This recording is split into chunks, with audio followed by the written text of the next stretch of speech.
छात्रों को यहाँ से पीट कर भगाने की कोशिश की जा रही है। ये देखिए, ये सामने की तस्वीर किस तरह से जो छात्र हैं वो भाग रहे हैं और जो यहाँ पर पुलिसकर्मी हैं उनको यहाँ से भगाने की कोशिश कर रहे हैं। ये देखिए किस तरह से लाठियां बरसाई जा रही हैं। ये छात्र यहाँ पर पहुंचे थे। नो नॉर्मलाइजेशन, यानी कि बिहार पब्लिक सर्विस कमीशन की परीक्षा में नॉर्मलाइजेशन नहीं लागू होना। एक सप्ताह पहले जो बिहार में पीसीएस एग्ज़ाम हुआ था, कुछ सेंटरों पे ऐसा पाया गया, पेपर लीक हो गया, पेपर लीकेज हो गया, मतलब आउट हो गया। तो वहाँ के स्टूडेंट्स ने सब ने मिलजुल कर बड़े पैमाने पर आयोग को घेरा, आयोग से अपनी बात रखी। आयोग ने बात को मानने से इनकार कर दिया। फिर स्टूडेंट्स नहीं माने। बेचारे बेरोज़गार हैं, कोई 10 साल से बाहर पढ़ा है, कोई 8 साल से, कोई 20 साल से, कोई बेचारा नहीं जा पा रहा है। बेरोज़गारी की मार इस कदर है, आदमी अपने घर वालों से बात तक नहीं कर पा रहा है। एक बेरोज़गार ही समझ सकता है एक बेरोज़गारी की कहानी, एक स्टूडेंट ही समझ सकता है एक स्टूडेंट की कहानी। मैं जानना चाहता हूँ पेपर आउट क्यों होता है? क्या स्टूडेंट्स करता है, या पुलिस वाले करते हैं, या मंत्री करते हैं, या अधिकारी करती है, गवर्नमेंट्स करती है? स्टूडेंट तो करेगा नहीं, क्योंकि स्टूडेंट के हाथ में कुछ है ही नहीं तो पेपर बनाने वाला है, नहीं पेपर को देखने वाला है, नहीं आने जाने की कोई ऐसी कोई सुविधा कि वहाँ पर स्टूडेंट जा सकता है। फिर पेपर को लीक कौन करता है? Who is responsible person for leak the papers? Bihar PCS. बहुत ही सोचने की बात है। आयोग पुलिस को बुला लेता, पुलिस उन पर लाठी चार्ज कर देती है, बुरी तरीके से लुहान कर देती है। जो बेचारे गरीब घर के, किसान घर के बेटे हैं, बेटियां हैं, अपने घर पर नहीं जाकर बाहर जाके पढ़ाई कर रहे हैं, अपने घर वालों से बात तक नहीं कर रहे हैं। बोला हमारा एग्ज़ाम लगा हुआ है, इस आस में कि इस बार हमारा एग्ज़ाम क्लियर हो जाएगा। उनको क्या मिलता है? लाठियाँ। जिस तरीके से पीड़ित को न्यायालय में तारीख मिलती है, उसी तरीके से आज स्टूडेंट्स को क्या मिलता है? लाठियाँ।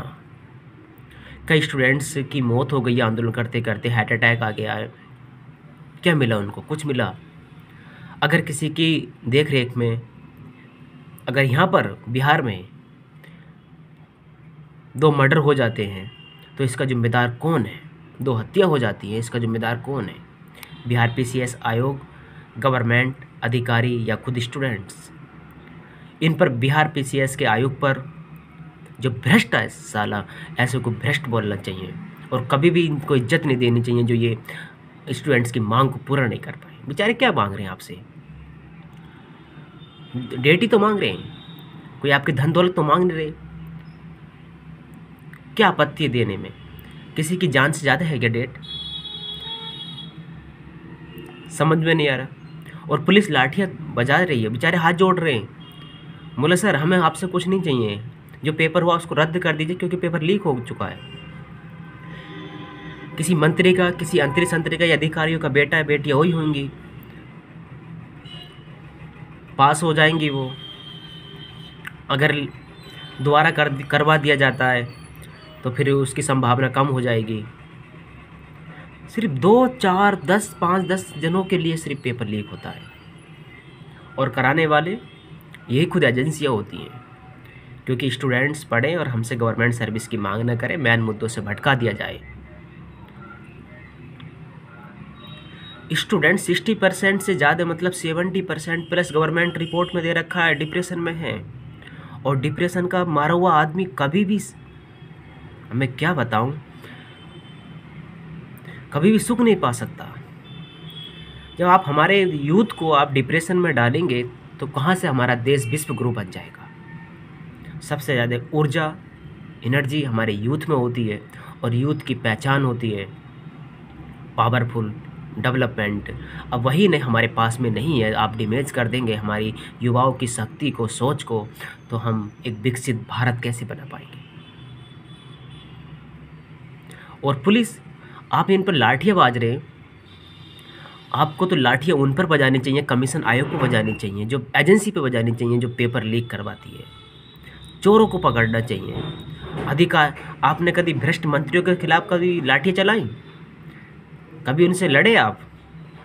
कमज़ोर को दबाते पुलिस वाले। पुलिस का मतलब समझते हैं? पुलिस पोलाइटी उसे ऑफिसर एल्स लेजिस्लेटिव ऐसे इंफॉर्मेशन यानी कि इन्वेस्टिगेशन इसे क्राइम इसे इमरजेंसी, ये होता पुलिस। अगर आप इन चीज़ों में क्वालिटी नहीं रखते, दम नहीं है, तो पिछवाड़े में हुकूमत जताने का भी दम मत रखिएगा। मैं संभल के डिस्ट्रिक्ट की बात कर रहा हूँ। एक सीओ ने, एक मीडिया का वो लड़का था, काफ़ी दमदार था, तेज़ तर्रार था, वो इंटरव्यू के लिए बोल रहा था जामा मस्जिद को लेकर। मैं सर मुझे इंटरव्यू चाहिए प्लीज़, तो वो ये मना कर देता, नहीं मेरे पास में ऐसी कोई अथॉरिटी नहीं है, मैं आपको इंटरव्यू नहीं दे सकता, और मेरे अधिकारियों ने मना कर रखा है, मैं अधिकारी से पूछूंगा तब जाकर आपको इंटरव्यू दूंगा। अरे वो मूर्ख सीओ, अब ये नहीं पता, अनपढ़ है तुम। आर्टिकल 9 1 क्लॉज क्या कहता है? अगर कोई पत्रकार या मीडिया आपसे इंटरव्यू लेती है, 10 काम छोड़कर आपको इंटरव्यू देना चाहिए। आप सुर्खियों में ऐसे आ रहे हैं जैसे खुदा हो। खुदा ने भी अपनी जनता के लिए सिर झुकाया है। वर्दी का रौब जताते हैं आप,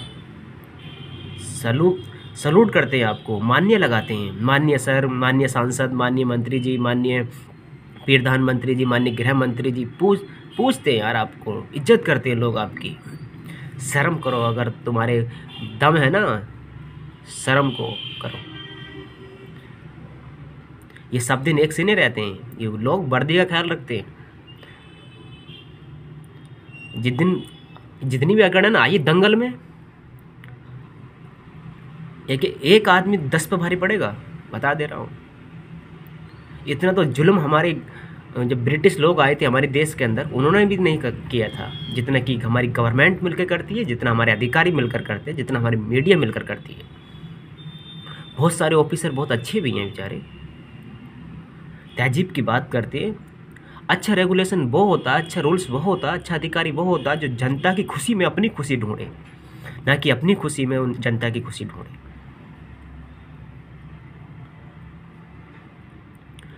मैं इंटर क्लास में था तो मैं बड़ा फख्र महसूस करता था अपने सिस्टम के ऊपर। आज भी इंडिया ऑफ द कॉन्स्टिट्यूशन में ऐसे कुछ कानून ऐसे लागू कर दिए, सिर्फ और सिर्फ पुलिस को ही पावर है, आम आदमी को पावर नहीं है। यानी कि आम आदमी की पावर सबसे बड़ी पावर मानी जाती है, क्योंकि वो सरकार को चुनता है और सरकार सेलेक्ट करती है सर्वेंट को, सर्वेंट काम करता है जनता का। तो इसलिए बड़ा कौन हुआ? जनता बड़ी हो। और बड़ा कौन बन रहा है आज? पुलिस वाले। गांव के लेवल पर इतना आतंक फैला रखा है, आम आदमी आतंकवादी से नहीं डर पा रहा जितना कि एक पुलिस से डर रहा है, दरोगा से डर रहा है। ऐसा क्यों? जो हमारा सम्मान करने वाले, हमारी सिक्योरिटी करने वाले, हमारे बैलेंस बनाने वाले, हमारे देश की अर्थव्यवस्था को, हमारे देश के सिस्टम को, वही लोग डरा रहे हों, तो फिर ऐसे काम कैसे चलेगा? अगर एक अधिकारी या एक मंत्री या फिर एक सरकार ये ठान ले गलत नहीं होगा, तो खुदा की कसम गलत नहीं हो सकता।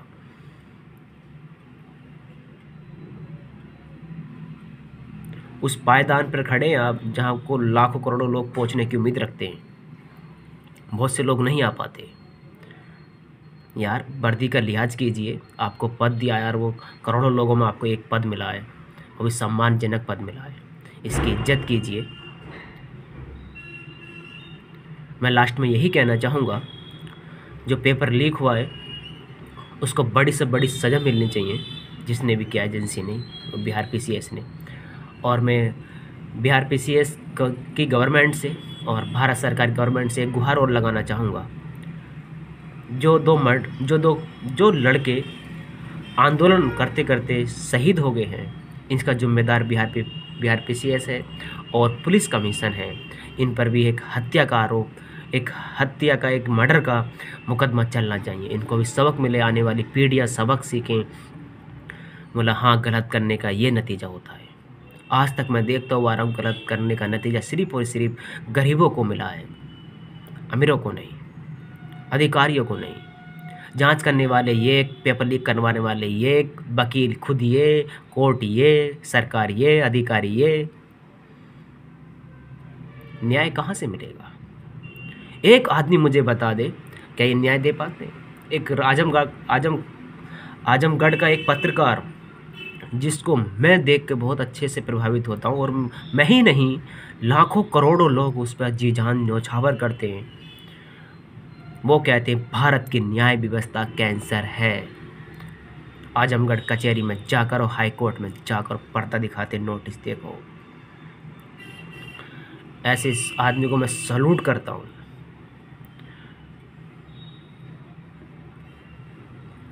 जो ईमानदारी की बात करता है, जो क्रांति का मूवमेंट की तरह बात करता है, जो क्रांति लाना चाहता है, उनको देशद्रोही में कुछ ना कुछ मुकदमे बनाकर डाल दिया जाता है। जो चापलूसीकार होते हैं, चाटुकार होते हैं, वो देश के मंत्री बन जाते हैं, अधिकारी बन जाते हैं। बेचारों, आप देख लीजिए, उदाहरण देख लीजिएगा, हमारी आज़ादी टाइम पर कितने कैसे कैसे वीर क्रांतिकारी लोग हुआ करते थे, और वो शहीद हो गए अपने देश के लिए। आज उनका परिवार कितनी दूर है हमारे सिस्टम से, उनको कोई भी सुविधा नहीं मिली है। जो कि अंग्रेज के एजेंट थे, अंग्रेज़ों के लिए काम करते थे, वो आज सत्ता में बैठे हुए हैं।